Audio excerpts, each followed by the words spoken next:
আজকের রেসিপি হলো কাতলা মাছের রেজালা। কাতলা মাছের রেজালার জন্য আমি প্রথমে পেঁয়াজগুলোকে বড় বড় টুকরো করে আমি একটু ভাপিয়ে নেব। এইরকম করে বড় বড় টুকরো করে নিয়েছি, নিয়ে আমি ভাপিয়ে নেব। এখানে কাতলা মাছ নিয়ে নিয়েছি, কাতলা মাছটাকে ধুয়ে নিয়েছি। কাতলা মাছের গায়ে আমি নুন হলুদ মাখিয়ে নেব। এইদিকে দেখুন পেঁয়াজটা ভাপিয়ে নিয়েছি। এবার আমি তুলে নেব, নিয়ে আমি ঠান্ডা করে পেস্ট করে নেব। একটা পেঁয়াজগুলোকে পেস্ট বানিয়ে নেব। কড়া গরম হয়ে গেছে, কড়াইতে দিয়ে দেব সাদা তেল। সাদা তেল দিয়ে আমি মাছগুলোকে একটু লাল করে ভেজে নেব।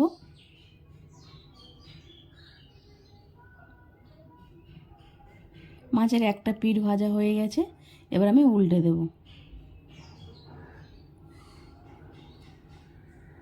এইভাবে করে উল্টে পাল্টে আমি মাছটাকে লাল করে ভেজে নিয়েছি। এবার আমি তুলে নেব।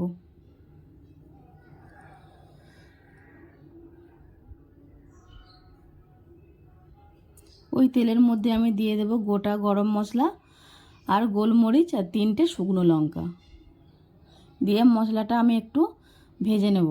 ওপর দিয়ে দিয়ে দেব মৌরি, দিয়ে সমস্ত মশলা আমি একটু ভেজে নেব। মশলাটা একটু ভাজা ভাজা হলে আমি যে পেঁয়াজটা বেটে রেখেছিলাম ভাপিয়ে নিয়ে, সেই পেঁয়াজটা দিয়ে দেব। পেঁয়াজ বাটাটা দিয়ে একটু কষিয়ে নেব। বেশি কষানোর দরকার নেই, কারণ এটা ভাপানো এমনিই আছে। একটু কষা হলে ওপর দিয়ে কাঁচা লঙ্কা চেরা দিয়ে দেব। দিয়ে আমি আবারও পেঁয়াজের সঙ্গে মশলাটা কষিয়ে নেব। দিয়ে দেবো আদা রসুনের পেস্ট 1 চামচের মতো, দিয়ে সমস্ত মশলা ভালো করে কষিয়ে নেব যতক্ষণ না আদা রসুন থেকে কাঁচা গন্ধটা বেরিয়ে যাচ্ছে। ভালো করে কষিয়ে নেবার পরেই এখানে আমি একটা মশলা করে নিয়েছিলাম। 2 টেবিল চামচের মতো নিয়েছি চালমগজ, 1 চামচের মতো পোস্ত আর 8 থেকে 10টা কাজু বাদাম দিয়ে আমি মশলা করে নিয়েছিলাম। সেই মশলাটাও দিয়ে দেবো, দিয়ে ভালো করে আমি কষিয়ে নেব।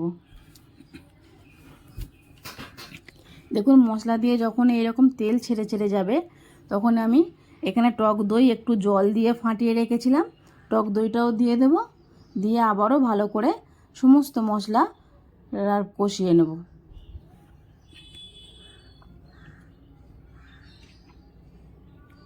মশলাগুলো সব ভালো করে কষিয়ে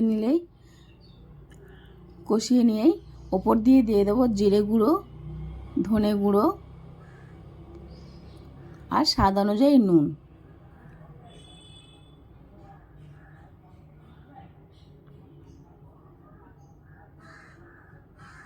এবার আমি জল দিয়ে দেব। আপনারা চাইলে স্বাদের জন্য একটু চিনিও অ্যাড করতে পারেন। এখানে আমি বেশি জল দেব না, আর এখন আমি মাছটাও দেব না। ঝোলটা যখনই ফুটে উঠবে আমি তখনই মাছটা দিয়ে দেব। দেখুন এখানে ঝোলটা ফুটে গেছে। এবার আমি ওপর দিয়ে দিয়ে দেব ভেজে রাখা মাছটা দিয়েও আমি কিছুক্ষণ রান্না করে নেব। কিছুক্ষণ রান্না করলেই রেডি হয়ে যাবে কাতলা মাছের রেজালা। ওপর দিয়ে দিয়ে দেবো 1 চামচ কেওড়া জল আর গরম মশলা গুঁড়ো। এইভাবে করে আপনারা বাড়িতে বানান, খেতে খুবই সুন্দর লাগে আর বানানোও খুবই সহজ। আপনারা একবার হলেও বাড়িতে এরকম একটা রেসিপি বানিয়ে দেখতে পারেন, খেতে সত্যিই খুবই ভালো হয়। এবার আমি নামিয়ে নেব। তৈরি হয়ে গেছে কাতলা মাছের রেজালা। আপনারা এইভাবে বাড়িতে বানান, আর কেমন লাগলো কমেন্টে জানান। ভালো লাগলে লাইক কমেন্ট শেয়ার করুন। চ্যানেলটিকে সাবস্ক্রাইব করে নিন, পাশে থাকা বেল আইকনটি অন করে নিন। ভালো থাকুন। Thank you.